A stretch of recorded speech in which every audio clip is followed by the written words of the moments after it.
Hey guys, welcome back to my channel. My name is Chazzy Lee and this is Chazzy Lee Storyteller, where I tell awesome stories about mystery, creepy, spooky, historical, all kinds of things.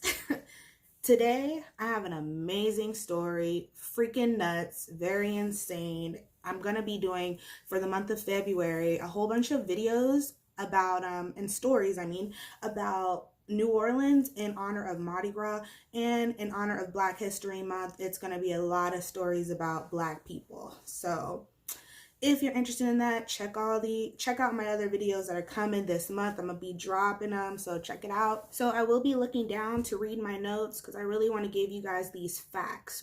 The story I will be covering today is truly one of the darkest, most horrible true stories from American history. The Lalaurie Mansion is considered to be one of the most haunted mansions in the world. First of all, one of the most in the world. So let's understand the magnitude of how this story is about to go. And has been closed to the public since 1932, but still remains a popular tourist attraction. Also, before we begin, I would like to say I am honored, right? I would like to say I'm honored to be telling this story. This story is the story of my ancestors, the African American people who came to this country. So I'm honored to even be telling a story like this. I do want to take out a moment to say that I'm doing it for the culture, guys, right? But here we go. So some of you may have heard of the Lalaurie Mansion from the show American Horror Story. This story is so bizarre and unthinkable that movies and shows have been created. It is said that the horrific events that took place in this house was, like I said, it was just terrible, guys. The events that was going on, this lady was nuts. This is the story of one of America's first female serial killers, Madame Marie Delphine Lalaurie, and her husband, Louis Lalaurie. Born Marie Delphine McCarty on March 19th, 1787 in New Orleans, she came from like a wealthy family and she moved from Ireland. Like her family moved from Ireland. So this is her background. She was married 3 times. She had 5 children between the 2 marriages. So she married a third time, June 25th, 1825. So she married Dr. Leonard Louis, nickname, right? Lalaurie. Yeah, so in 1831, they purchased property at 1140 Royal Street in New Orleans. And if you guys go on like your MapQuest or something, or you Google 1140 Royal Street, you will still see that this house is still there. You can see it there. It's actually funny. I was just in New Orleans a few months ago and visiting. And when I was looking for hotels, I saw the Lalaurie Mansion like as not one of the options, but it was a pop-up and I checked it out, but this is before I knew about the Lalaurie Mansion. So I think that is so crazy, right? So here we go. Purchased property at 1140 Royal Street. By 1832, they had built a 3-story mansion with part of the mansion on the 3rd floor being the slaves' quarters. So this is an important fact. The 3rd floor was the slaves' quarters, right? The Lalauries were known to be local socialites in the city of New Orleans, French Quarters area, known for their lavish parties and events with all the most pristine and wealthy people. So everybody who was a somebody was at their events. So yeah, people loved the Lalauries. Women envied how beautiful and rich Delphine was, and Louise was a doctor, you know. Delphine was said to have been very poised and polite. She, you know, she was known, right, publicly at first that, you know, she treated her slaves nicely. That's what they thought at first, right? At this time, owning slaves was legal, and it's just crazy and sad that less than 200 years ago, guys, less than 200 years ago, African American people like me they had less rights than dogs and they were not treated as human. So I think that's freaking sad. Less than 200 years ago, this is what was happening. So in a time where slavery, right, guys, was actually legal It's nuts to imagine other slave owners contacting the authorities many times in regards later on how the Lalauries were treating their slaves. So you got to understand, slavery is legal. You have other slave owners calling the authorities on the Lalauries because they're just treating their slaves any kind of way. So hear this, guys.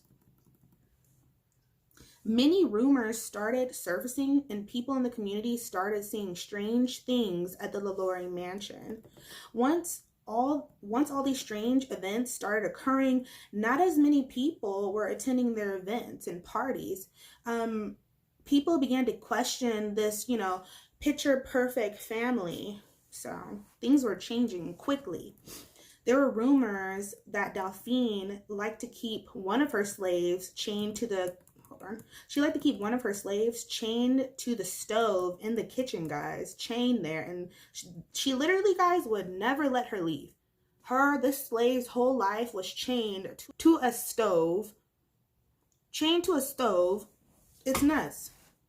She did not feed her slaves, and whenever her own kids would try to do the right thing and feed them, she would beat them. She would beat the daughters brutally for trying to help the slave whenever they'd be caught. A man was seen and was known for jumping out of a window to avoid punishment from Delphine. The window was also later cemented off. And you can even still see it now. Today, guys, the window to the room where he jumped off to his death is cemented off. It is said that a 12-year-old little girl named Lee jumped off the roof of the house to her death to avoid punishment from Delphine as well, right? Which is so sad. A 12-year-old slave girl jumps off a roof to avoid her. Delphine, so what happened was Delphine basically just became upset because she had the little girl brushing her hair. And Delphine became upset because the little girl like snugged it a little too hard. So she chased her all through the house. The girl got to the roof and jumps. All right, guys, I'm just done. This lady's sick, first of all. Many of the deceased slaves were buried on the property of the slave quarters. So she would just bury them, guys. People would just wonder what happened to their slaves, and they just wouldn't see the slave anymore. But she was buried. She was doing things to her slaves and then burying them in the home. Sick. Lady was sick, guys. So due to all these events and rumors, a lawyer actually came out to investigate and remind Delphine of the Code of Noir to handling slaves, right? She stated things looked normal, and she seemed like a normal person. That's what the investigator or the lawyer determined. Later on, things caught up to her, and she actually had to give up like 7 or 9 of the slaves. But get this, guys. She has to give up the slaves because she was breaking the rules. And her family, like some of her family members, actually went out and bought the slaves back. Like at the auction, they went out, bought the slaves, and gave the slaves back to Madame Lalaurie. Like literally, I'm done. Can you imagine being a slave, thinking you're free, only to be bought back by the families, by her family members, and to be put back in her home? Sick. Like literally, some of the things the slaves had to go through, I just can't even imagine. Yes. On April 10th of 1834, the Lalauries were hosting a large event at the mansion, right? An enslaved person chained to the stove, the lady at the stove, right, set the house on fire, fearing her fate would end on the 3rd floor of the house where many of the victims would be led and never return. Once the people in the party and community made their way into the quarters to put out the fire and save the slaves, it is said that the scene was horrific, right? Literally just insane, guys. So since Black History Month, since we're in February, this is Black History Month, I really want to show you guys a real picture and really depict the scene of the third floor, what was going on the third floor when they opened the door to try to save the slave. I wanted to pick this properly because, and kind of more, I want to really go through this because I want you guys to understand what they were putting us through, right? I really want to show that picture. So if you're kind of uncomfortable with and squeamish about these kinds of topics, it's about to get gruesome. Fast forward maybe like a minute. Thanks, guys. So boom. It is said that when people from the party first broke into the quarters, they saw dozens of people in unimaginable conditions. Some people hanging by their necks, some people chained to the walls, people mangled inside boxes in containers, like broken bones and everything to fit inside of boxes and containers, guys. Sick. Others' eyes sewn shut, so she would sew their eyes shut, feces in their mouth, then sewing the mouth shut. Sick. It is even said that some of the victims' limbs were cut off and rearranged to other parts. Some looked like they had like some weird sex reassignment surgery. There are tables with the bodies of people chained and abused, like tables and tables of them. It is said that there were even African American slaves with drills, right? Like holes from drills inside of their head. And nearby, guys, spoons that was used to stir the brains of the people. I know, it's sick. I can't even believe that.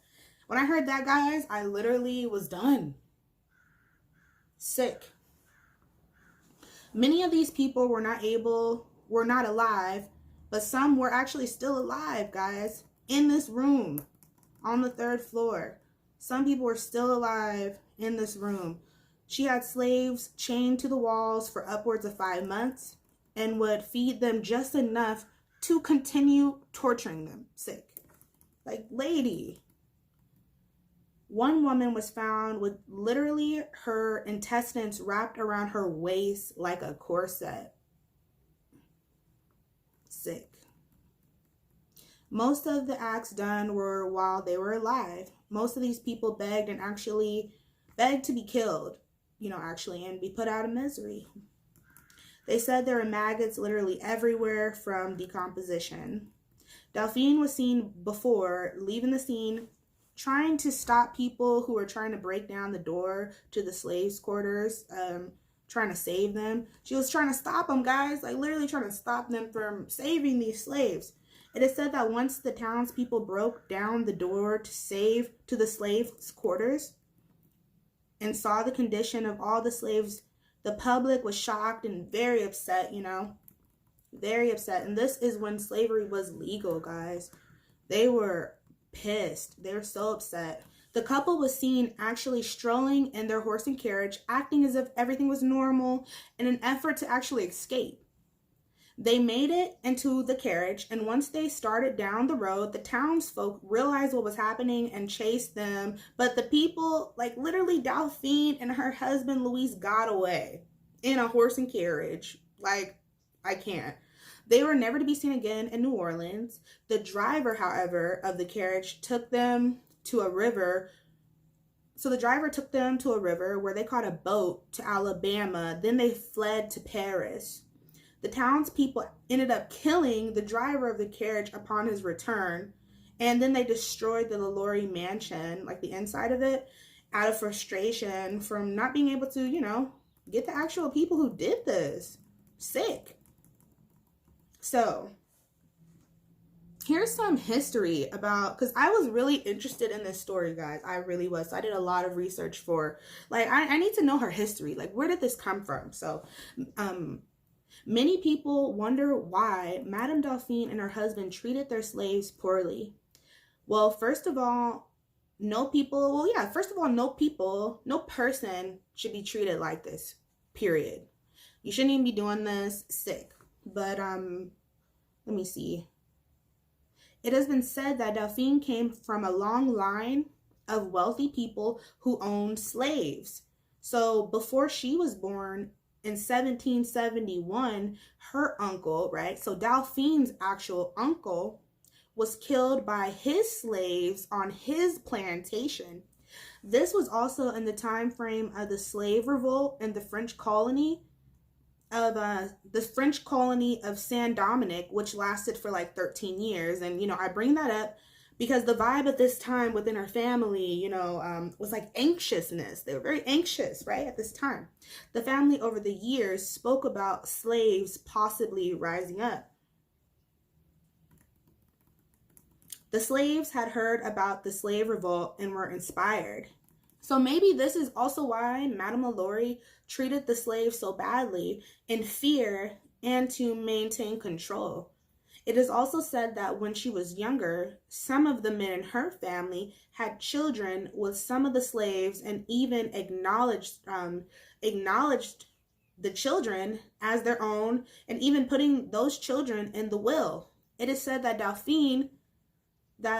Marie Delphine despised African Americans even more after this. So basically, she mad because she got black in her blood. Or there's black in the family, right? Possibly prompting her to hate us African Americans even more. Something else I found, let me scroll. Something else I found in my research, guys, which is really good. At the time during slavery, there was a book called Code Noir. That was like, the Code Noir was somewhat like the rule book for owning slaves, basically. There were some fines, and this one stuck out that was killing me, guys. There are fines that show $10, if you beat your slave, that will be what the slave owner will be fined. And you'd be fined up to like a year in jail only if you kill one. And this is like a possibly. Literally, it's written like you possibly will be fined. And a lot of times they weren't fined, they weren't in jail. But then in the Code Noir, it would have a whole lot of rules for the slave. If you do this to your owner, if you do this or that. So it's just crazy that there is actually a book called Code Noir. Where's my charger? All right. It is also said at the time, white women didn't really have that much rights either.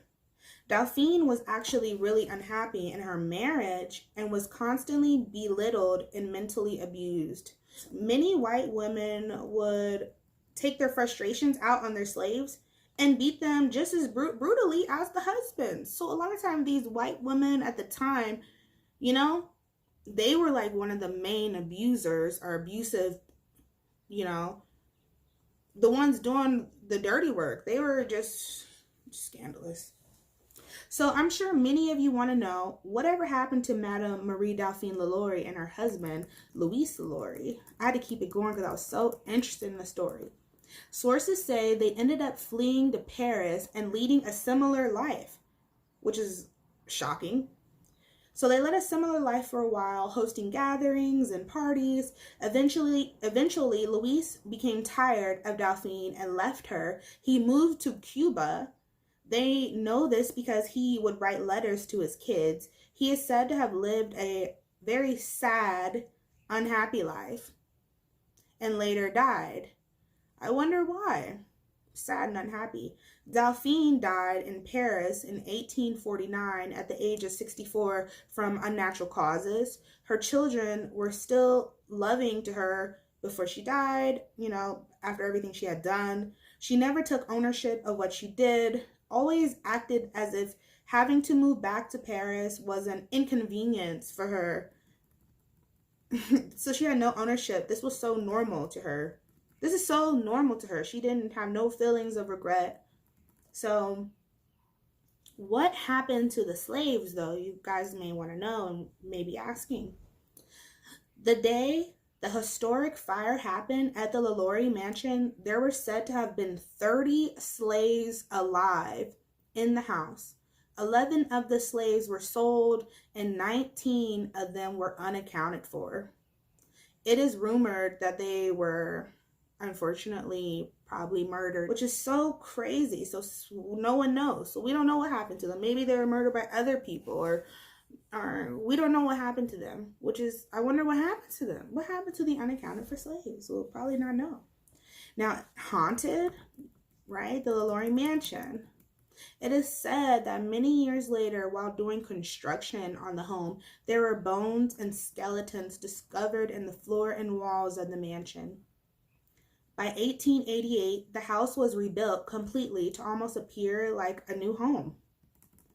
Over the years, the house has been used for many things: a school, a house for delinquents, a furniture store, apartment building, etc. In 2007, Nicolas Cage even purchased the home for $3.45 million.